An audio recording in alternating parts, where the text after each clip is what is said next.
Time now for Eyewitness News. Call 12 for action. A Smithfield couple says a dog groomer injured their poodle. In fact, the dog ended up in the hospital. They called 12 for action when the company didn't pay the medical bill. Here's problem solver Susan Hogan with the details. Dog days in Smithfield. A simple grooming for $58 turned into a $300 hospital bill. What went wrong? Call 12 for action. Finds out.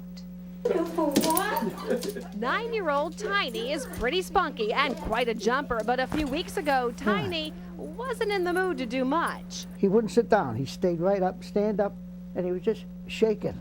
A routine grooming appointment at a local PetSmart didn't go so well for Tiny. He said, oh, he had a little scab, I think, and that came off and bled a little bit, but that was it. But when Alan Buteau of Smithfield brought Tiny home, he took a closer look at Tiny's leg and noticed it was no scab, it was a slice. The thing was open that far, and it was all red raw inside.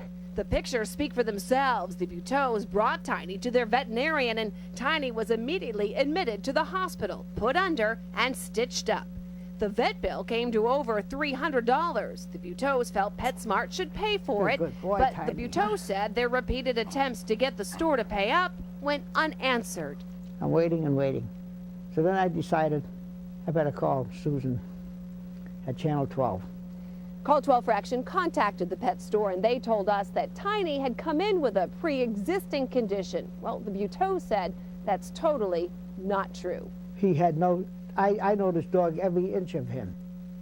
There was no scab of any kind. The company said because they guarantee full satisfaction to the customer, they will reimburse them. Days after we contacted the company, the Buteaus got their money. Problem solved. Now, the company also reimbursed them for the grooming bill. Tiny, by the way, as you can see, is healing very well. If you have a consumer problem you need help solving, contact our Call 12 for Action Center Monday through Thursday from 11 until 1.